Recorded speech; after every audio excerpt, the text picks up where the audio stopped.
views expressed on this program are those of the hosts, guests, and callers, and are not necessarily those of this station, its management, or other advertisers. You're listening to Transformation Talk Radio.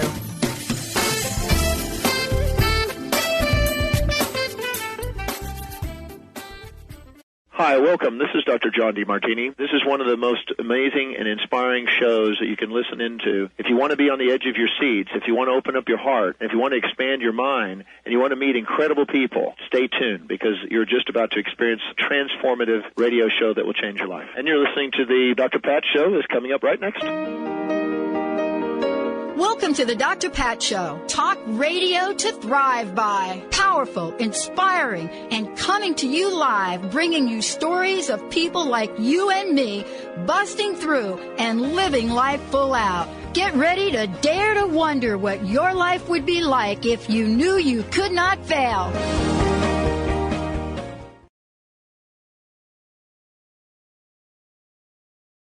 Hey, everybody. Welcome, welcome, welcome. It's so great to be connecting with all of you. I hope you enjoyed the long weekend that some of you have had. It's really fascinating to me when I take a look at my life and I look at some of the hiccups that show up. Better yet, some of the potholes, because I'm from New York and New Jersey, and we know a lot about potholes. But the point is this.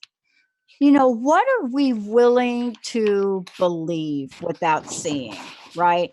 I'm following the hurricane that's happening right now off the coast, and I want to take a moment and just acknowledge the absolutely plummeting that the Bahamas, the islands down there have just gotten. I don't think if there's anything that we'll be able to say or see in the news as it comes forward, that's going to be able to describe what it means for that kind of hurricane.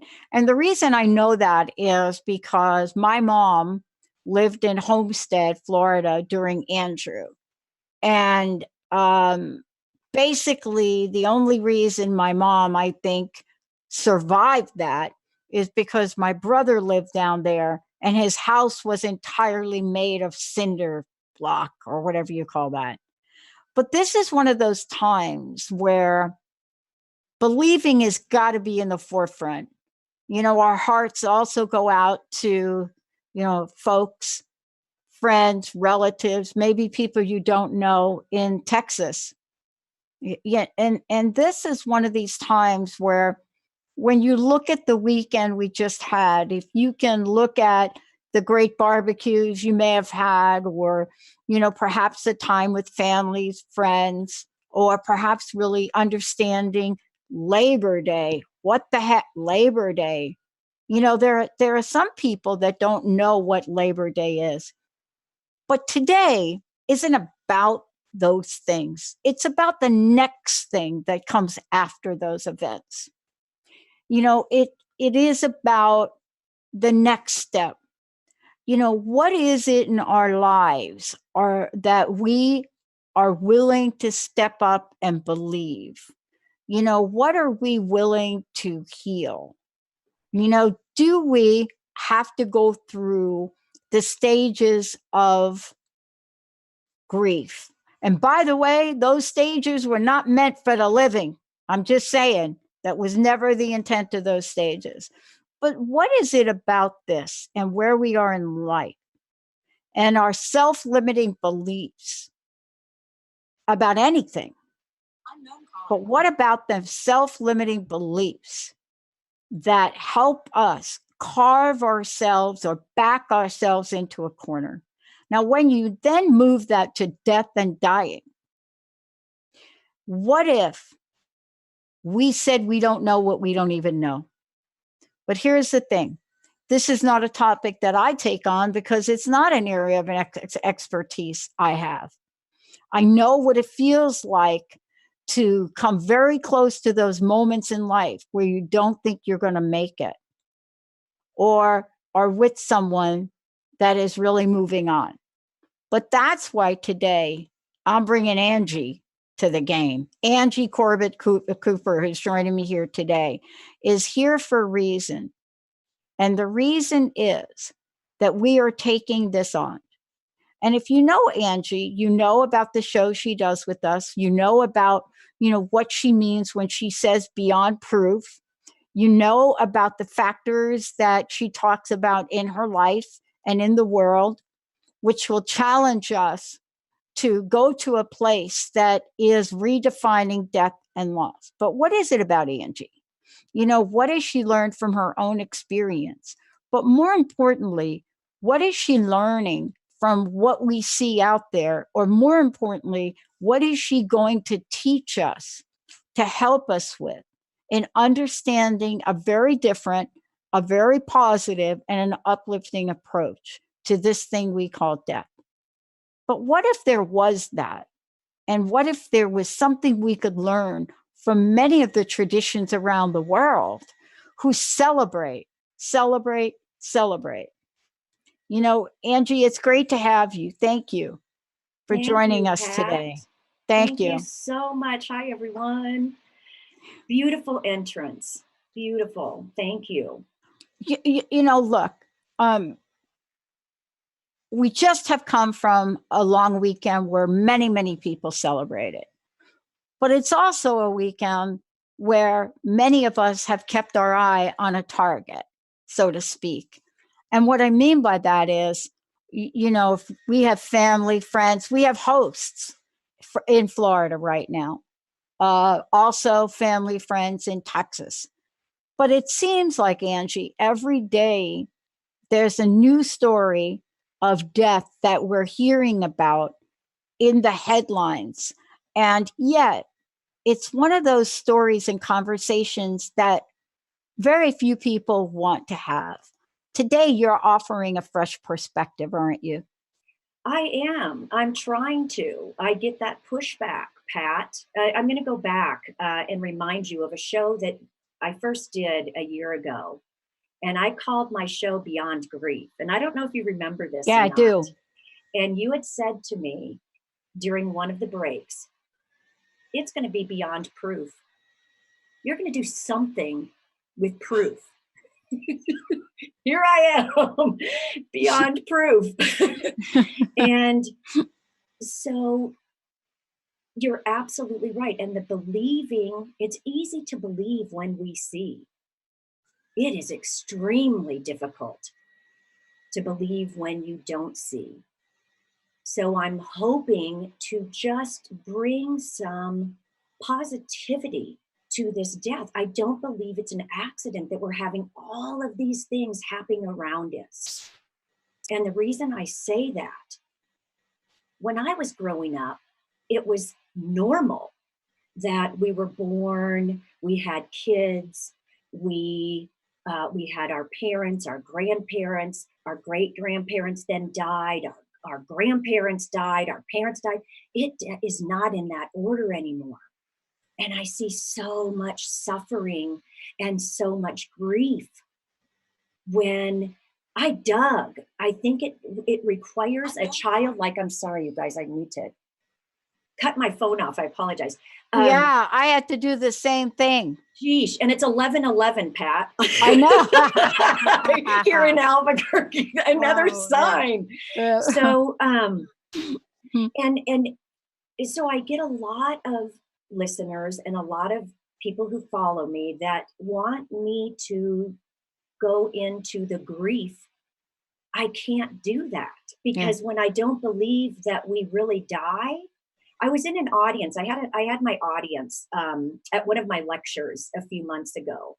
And Pat, I asked them, I said, close your eyes. Every one of you, close your eyes. And they all did. And I said, now raise your hands if you believe that we are spiritual beings having a human experience.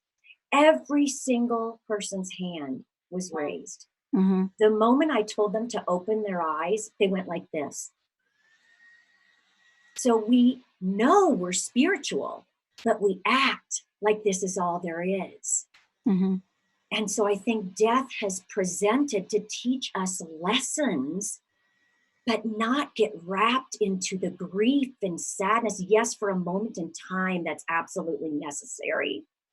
But I think we've lost an ability to find positivity and meaning through this experience. Yeah. You know what's interesting about this though, is I almost flipped your name because I was thinking about I almost did it, but I caught myself, and I actually don't know what I called you at this point. I was a Cooper. I'm a Kuiper, but a Cooper is fine. I've been called worse. Well, the reason that I did that was I was talking about the grief. And I think what happened was the woman that created those stages, right? Elizabeth Kubler-Ross, yeah. Right. I think what happened is I got her name, right? I got in the middle of her middle name. Oh, so I'm Angie Corbett-Kuiper. I was going to do that. And well, you have to know, my God, I stuttered as a kid, so I'm lucky I can get any sentences out. It's an interesting last name. So you did. But it's interesting because we're talking about grief, and I could see her face, right? And I was starting to talk about Kubler-Ross, right? But then I was I was introducing you. But the thing that I wanted to say about that was, when I learned about these stages of grief, my understanding, and I believe that Dr. Elizabeth would agree with this, was that the model was not meant for the living. And here's right. Because, well, can I interject real quick? Please. I just had a show with Stephen Hawley Martin, who wrote, and I think it's right here, Afterlife, The Whole Truth, and it is life after death. Here I am 4 years into the death of my son, and I just now realized I had to do a double take, Pat. The 5 stages of grief, go ahead, have nothing to do with the living. They don't. They have to do with those that are dying. That's correct. But somebody got their hands on these and decide we're going to use these for people that go through everything from a relationship breakup. And the reason I'm bringing this up, right? The reason I'm bringing this up, Angie, is the following, because it ties right back into what you're talking about today. See, we have to be able to wrap our minds around that which we cannot see. And in order for us to do that, we will find whatever mechanism we can to either justify, convince, or believe. And we're not talking about that today, right? Or we are talking about that today. Right. But we really do look at this. And it's funny that she was kind of coming through there as I was announcing you, because I just know that I didn't say your last name right, but I'm not sure if I did call you Kubler. I'm not sure what I called you. But the message really is this. We have enormous potential, and that's what you're talking about today. That's exactly what I'm talking about. We have this potential, and so many outside forces are trying to make us sound weird, make us sound that we're whack, that we're off our rockers, so people don't share these amazing miracles, Pat. And what I have found is you should hear the people doing this line of work. And I am going to preface this to everyone out there listening and watching. I wish to God it wasn't me having to deliver this message. I wish my loved ones were here, but I didn't want to fall prey into what all of these other people wanted to force me to believe. And I still curl up once in a while. What if they're right? Oh my God, I don't want to be, we all want to be accepted. So to go down this path is risky, and it has created a vulnerability in me that is unbelievable. But I have to tell you, the signs that I receive every day are simply amazing. And the naysayers would say, well, you just wishful thinking. Oh, poor Angie, I pray for you. And I'm like, do you not see what I'm doing out there? You Yeah. don't need to pray for me. Yeah. The only word I can say, I'm joyful, Pat. Yeah. Yeah. And, look, there may be some people, Angie, that understand your story, Angie's story, and you can go to Angie's website, beyondproof.com. And there's part of this that you really have a rite of passage that you have walked through in order to be able to talk about this. Because, the event in your life that happened, that brought you to this place is not something that either one of us could plan or people can plan. But the question then becomes, how do the stories, Angie, that we tell ourselves, how do the stories that we tell ourselves get in the way of trust and get in the way of learning a new language, a new energy? Let's talk about that, and we'll go ahead and skip the break. I want to talk about that for a minute because there's something to learn here. And the reason I'm bringing it up is this. I don't think my relatives that are no longer in this earth skin send me messages of fear and doubt. I don't think that's what they do, right? Thank you. They're not doing that. Even if Aunt Mary, Aunt Mrs. Meany, even if she and I never got along, that's not what's happening. So the question really is, what is it that is seeping in, right? Seeping in, that toxicity that seeps in to who we are, that stops us from communicating, from visioning, and from believing. And, I was listening to I listened to these podcasts, and I was listening to one that's called Your Faith. And not necessarily religion, but your faith, your belief. Let's talk about that from your perspective about what this call to action is about for everyone here today. Very good. And I believe that religions really did start out pure. It was a place to go for solace. It was a place to go for peace outside of what was happening in our lives and in our world. But I think what has happened is that, and from very young ages, if we are truly spiritual beings, when we are children, we are closer to the source or to divine, whatever you want to call it, God, whatever. Don't get wrapped up in the labels, whatever you want to call that love that resides in each of us. When we grow up, it looks weird that my son is 2 years old conversing with a dead brother-in-law. Shh. And so we get programmed that it's wrong. Again, I mention it again, Pat. It's wrong. It's not right. And we're shunned. Yeah. And so it's this programming. So how do we start moving beyond the programming? It's starting to take responsibility of our own lives and stop looking outside for something that's going to heal us and know it's right here. So when I talk about meditation, that was looked down upon. It still is, as, oh my God, you're allowing other people to control your mind. The point is, my mind goes in so many different directions. I need to calm it down in order to have anything.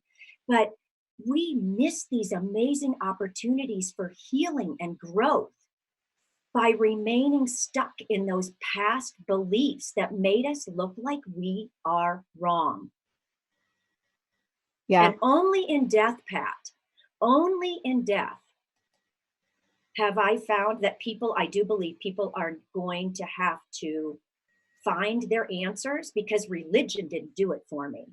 My golden path, my yellow brick road, I had to take a detour because I didn't have the tools necessary to allow me to live the rest of my life in joy and not sadness and grief and poor me and what am I going to do about it? And oh my gosh, I'm so attached to them. My life is over without them. I couldn't do that. But it's really the question too, and I wonder if you could talk about this. What do we tell ourselves, Angie? Like, what are the stories we tell ourselves? Because I know for me this weekend, I had so many stories I was telling myself about one or two very specific things. But there was this idea that this story about life, death, present, future, before, after, these things, everything but the present moment we're in, right? All of that. Some of them, let's call it connecting or intuition. Let's talk about that, because there is a language, there is a way for us to know when we are getting hit up, so to speak, with a message that's meant to come with us, whether it be a sign. And we need to know how to pay attention. Fascinating. I think I was doing a show or doing something from here on Friday. Was it Friday? Friday.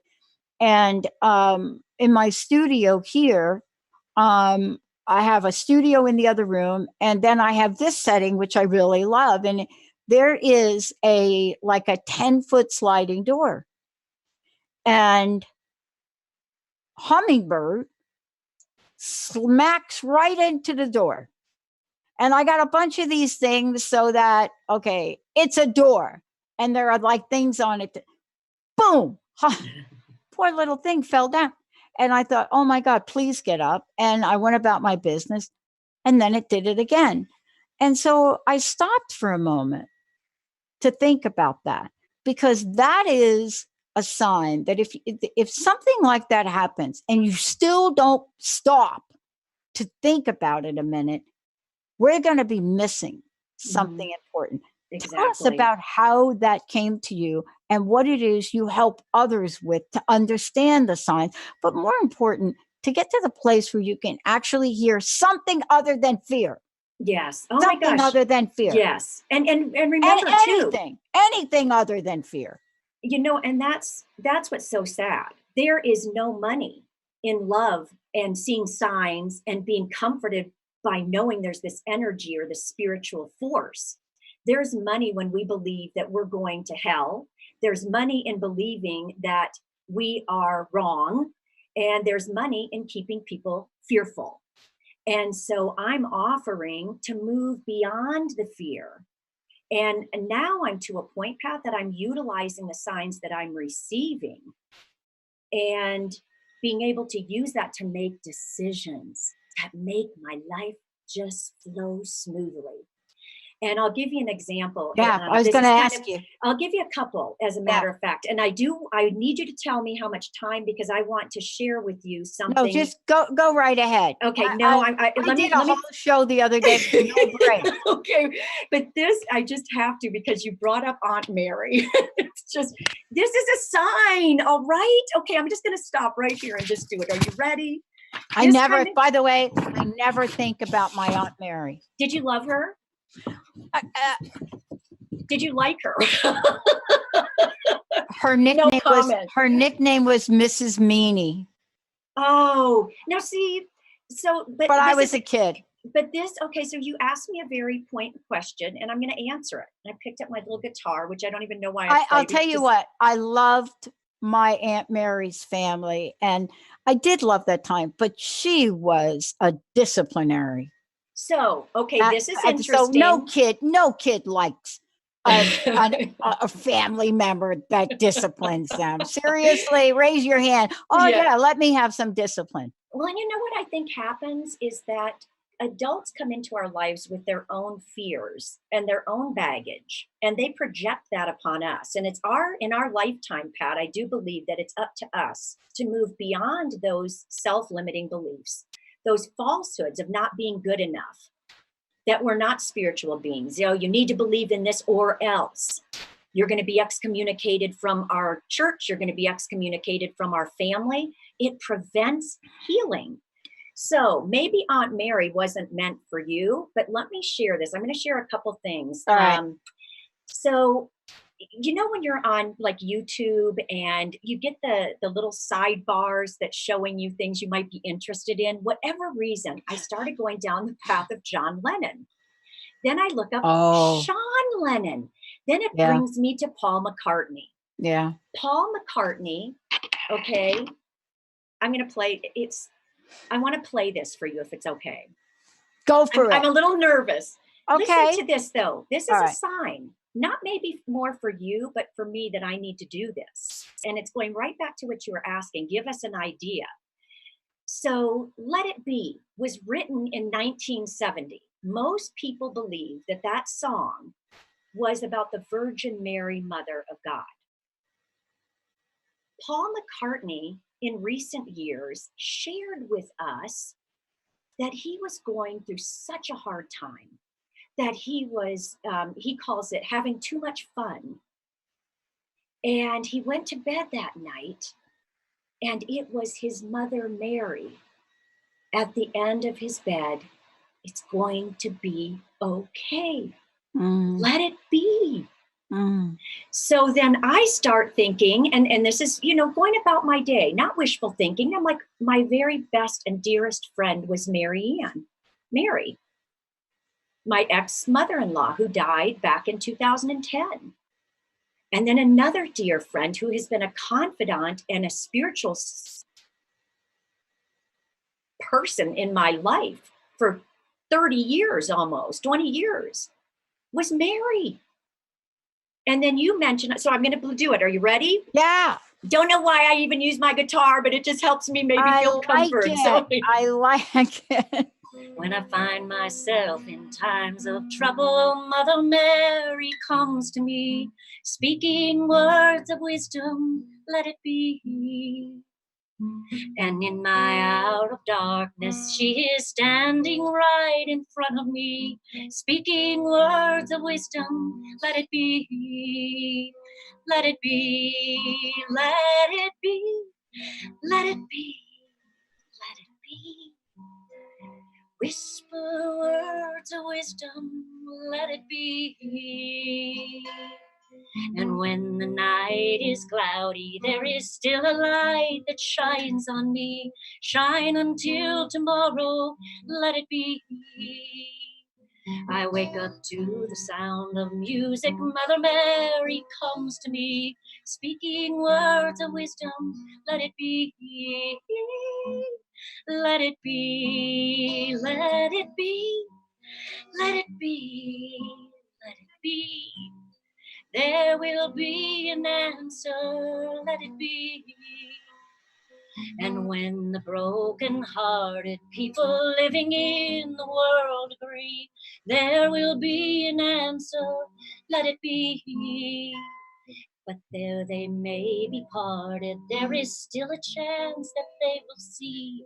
There will be an answer, let it be. Let it be, let it be, let it be, let it be, yeah. There will be an answer, let it be.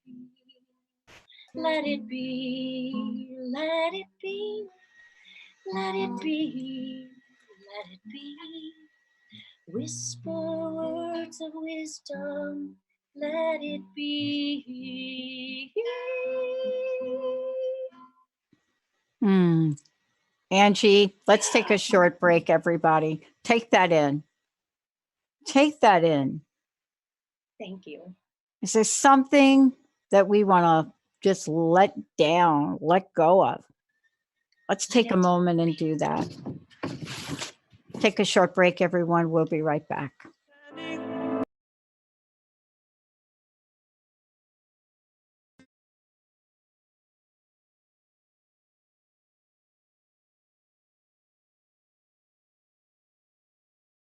It's so much better. Angie Corbett-Kuiper of Beyond Proof. And I'm Dr. Pat Baccili, host of the Dr. Pat Show, the new Power Up Radio. And about 10 years ago, coming up this January, we started a little network called Transformation Talk Radio. And boy, are we believing. Happy anniversary, baby. Yeah, hey, look, before we get back into this, tell folks two things. One, how can they find out more about you? Let's talk about some of the events. Give folks a sneak peek. Excellent. Thank you, Pat. You can find me at beyondproof.com.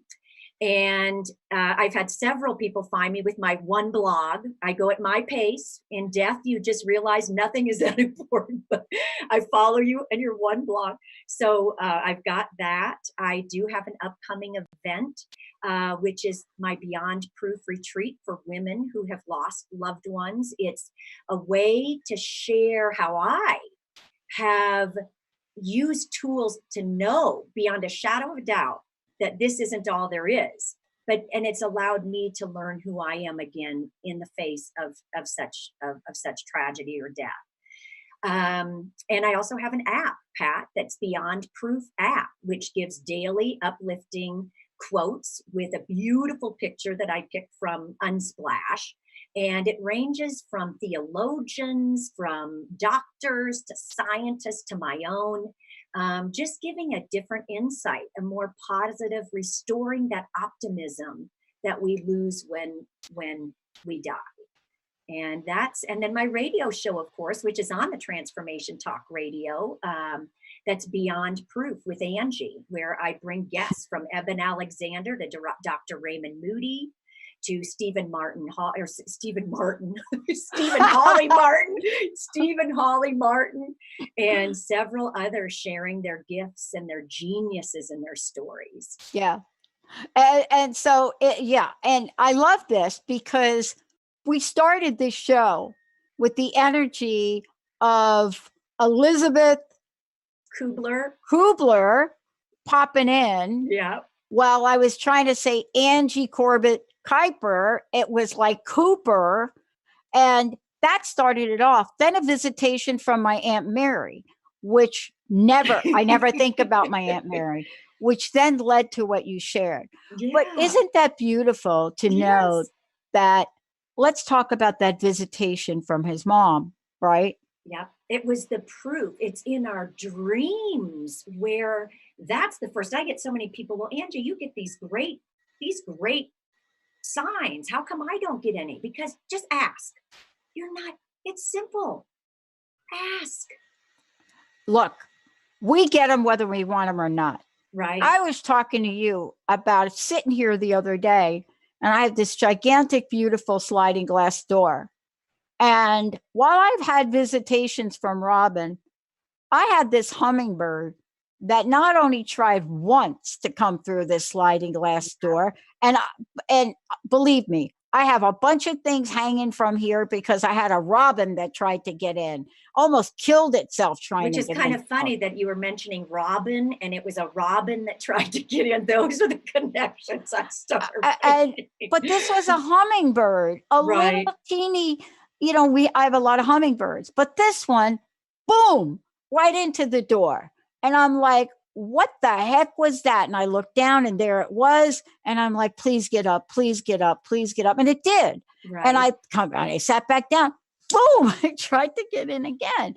And, I had to think to myself, what does hummingbird stand for? It stands for joy, symbolically in traditions.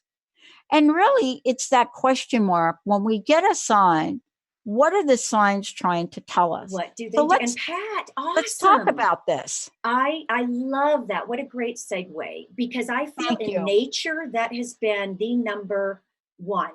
I'll give an example. This is really funny, actually. Yeah. When Jan was alive, this was my second husband, and he took his life a week after our wedding.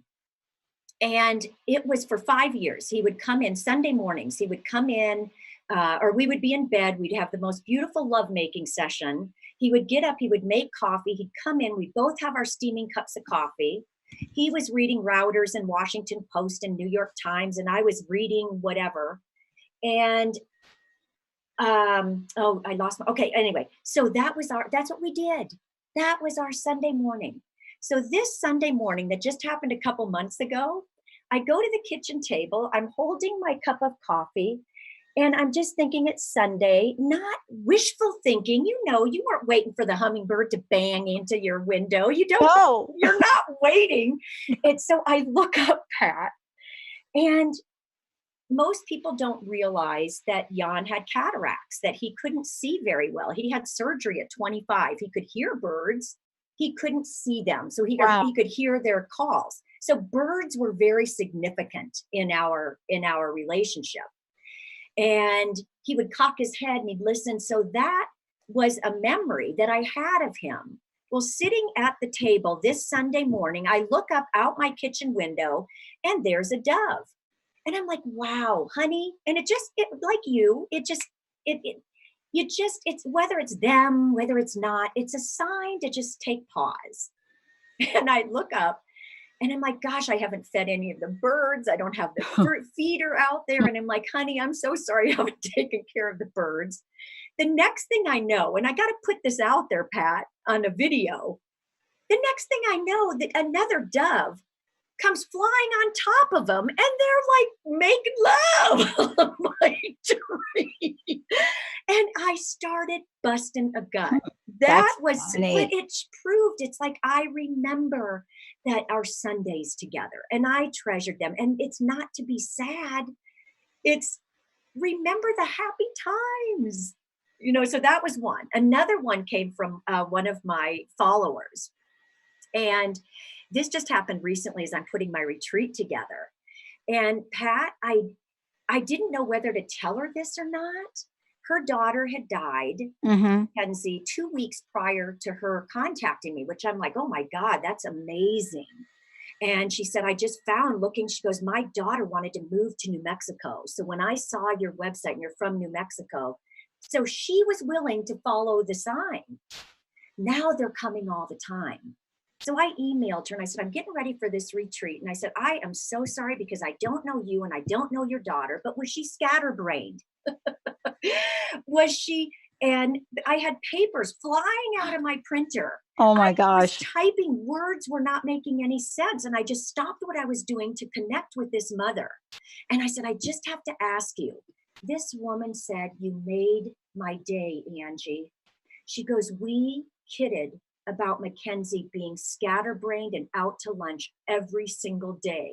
She was just fly by the seat of her pants. And she goes, my daughter is with you. And I said, no, she's with you and she wants you to know to lighten up. So those are my two recent ones that I wanted to share. Well, it's interesting because we get different things in different ways. I mean, it might be an email you get, right? This morning I got an email. I subscribe to most of our hosts and what they do and stay on top of it. And I got an email from Gwen Fox, who is a fantastic artist. She literally helps people step into, art as a business and a revenue. Fantastic. Her question was this: what is your Mount Everest? Wow. Right? Yeah. And I immediately get an answer without reading down, right? Because what she writes them down, he says, blah, blah, blah, blah, blah, blah, blah, for Mount Everest. Well, whatever it is, you got it inside you to accomplish. That's the punchline. Oh, I love that. But the factor between knowing that and doing it is our belief system and faith and the strength of our conviction. Because that's what we're talking about. The other part of it, though, Angie, is that sometimes we believe we're doing everything alone. Oh, and yes. We're getting messages, right? We're getting messages. Linda's interesting. I was coming back the other day or night or afternoon, I can't remember which, from playing a little table tennis. And it took me a little longer to leave than I usually do, right? I usually change my sneakers and I'm gone. But for some reason, something was happening. I think one of the kids and mom made some egg rolls or something. I don't know what it was. But on the way out, I'm driving down the road right by my exit, which would be in Bothell, to get off.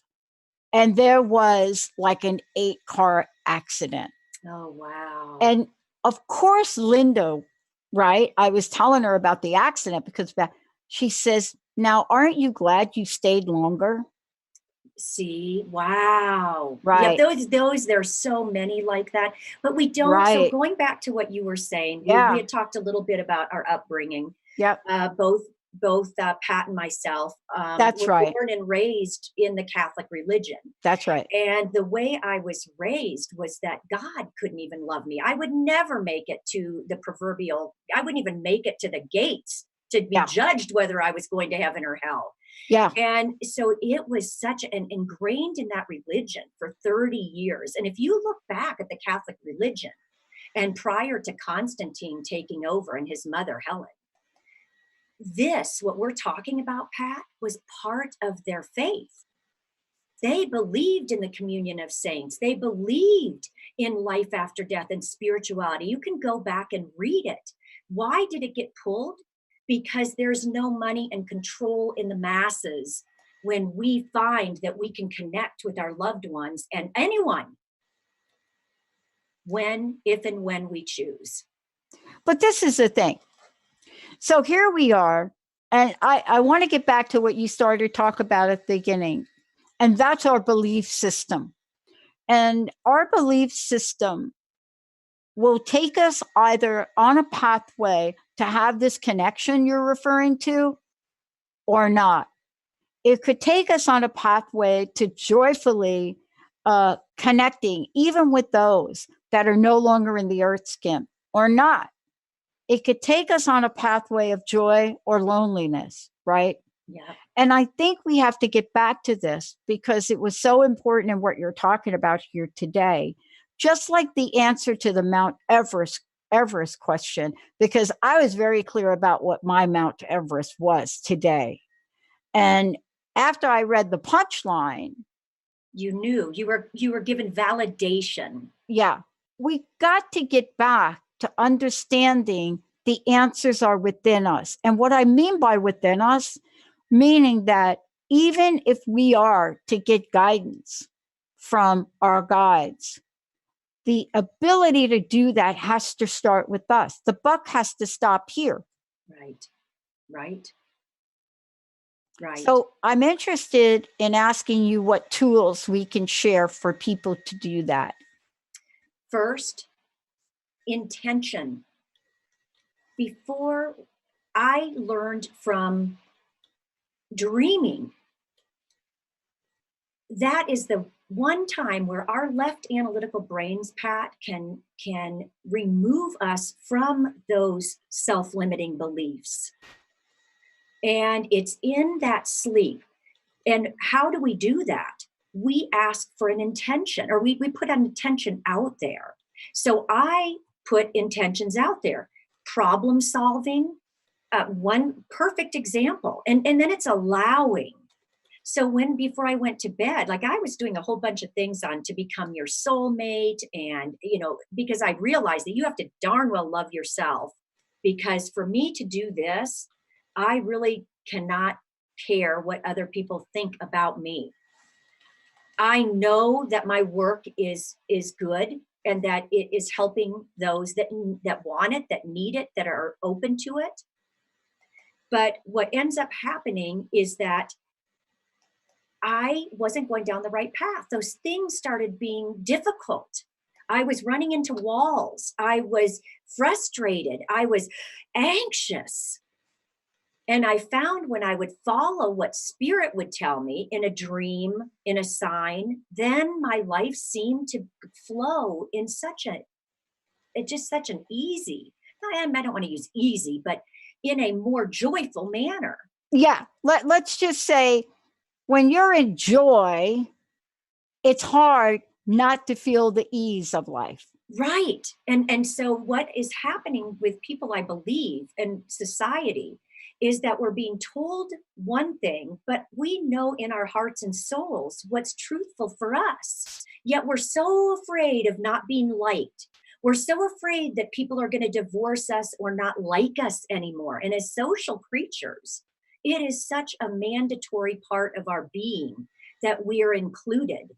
So it's so much easier when people come to me and they say, yes, you can use my story, but don't tell anyone it's me. If more of us talked about it, I'm telling you, the more I talk about death, the more it becomes not so scary. It becomes, I talk and I'm like, okay, I'm on break now because this has become an occupational hazard. But it's become so normal for me. And so getting back to intention, when I went to bed that night, and here I'm thinking, I'm like, what am I supposed, literally, and I'm just going to be honest with all you guys out there, I was like, what in the fuck am I supposed to do with this death? And I went to bed and the answer just came, and it was boldness in death. Did I follow that? You better believe it, because I knew what was working for me in the past was leading to so much angst and so much hurt and pain, even worse than having people die. So the first, I believe, is putting an intention out there. Listen to those people that you do trust, that have your highest and best interest, who say, you need to read this book. And if you don't trust them or believe them, I tell people, be discerning. There are a lot of people out there who are going to capitalize and try to capitalize on our vulnerability and pain. Yeah. So those are the two, Pat. And Yeah. not be afraid of going anywhere, wherever you find your healing. Yeah. I think there's a word that you used, and I want to get back to it, because it is one of those words that we don't hear enough about growing up. Look, one of the things you and I were talking about is the fact that Tennessee now has banned Harry Potter books, the state of Tennessee. And I thought, my brain went to, okay, maybe it happened from maybe the Southern Baptist community, which I grew up a part of. And then I read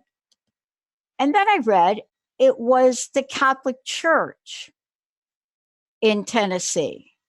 Yep. That didn't like the idea that Harry Potter was about putting spells and magic. And I thought to myself for a moment, I had a little thought, and I thought, okay, being a Catholic myself, growing up a Catholic, actually, I thought to myself, seriously, all the things you people have got going on that God wants you to take care of, Harry Potter, like 10 years later. So the book was removed from St. Edward Catholic School. St. Edward Catholic School. Not a church. It was a school. But close. Yeah. Okay. But they have like the priest. He's the pastor of the St. Edward yes. Catholic School. Yep, in Nashville, actually. It's a Catholic. So Benny, so he was independent. So it didn't come from the Pope. No. All right, I stand to be corrected. But still, how dare we talk? You know what? And I'm sorry, there has to be a little. I apologize to the Pope, because I was thinking, okay, Pope, if you're doing this, first of all, you're a what do you say it? Penny short and a dollar late, or whatever that is. Number one. Number two, what are you going to do about the movies? But see, this is it. But may I interject? Yes, interject here, Pat? I would like to say here, because you got what? You have 4 minutes. Go for it. Okay. No, I was just going to say, but this is a perfect example of, thank you, Benny, using our own judgments and using what works for us, and not being so easy prey for other people, becoming our own temples, becoming our own belief system that allows us to find wherever healing may help, is what and so doing this, what they did, what this pastor did at St. Edward's, it's taking our free will away. And it I don't know. I just think we're allowing other people to guide us and direct us in paths that sometimes don't sit well. And I believe that creates anger and animosity and hatred, because our souls are fighting for what we need to feel safe. And yet we're told by a mass society what is best for us. And I think that's where the struggle is coming in. Yeah. We talk about hearing messages, right? I grew up in an Italian Catholic family. And so I will tell you that there are a lot of rituals in our family around death and dying. There's no question about it. And, I was saying the other day that it seemed like I saw my grandma wear black more than I saw her in her house dress. But, it's a ritual and it's an experience. The other thing I will say is I also come from, this particular type of Italian Catholic family where my relatives talk to their dead relatives. And in the past, that was good. That was fine, right? We still talk to them. We still talk to them.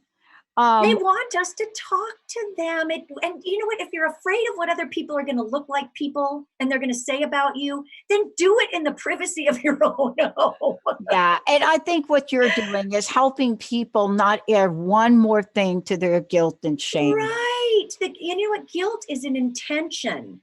So I think we've been beat down by guilt and shame and blame that I was sick and tired of feeling sick and tired. Yeah. And to me, Pat, this has been, although it's been a painful journey, it has also been the most rewarding experience of my lifetime, being able to offer the tools, my experience, not telling people what to do, just sharing the blessings that have come my way because of this and because I've chosen to believe.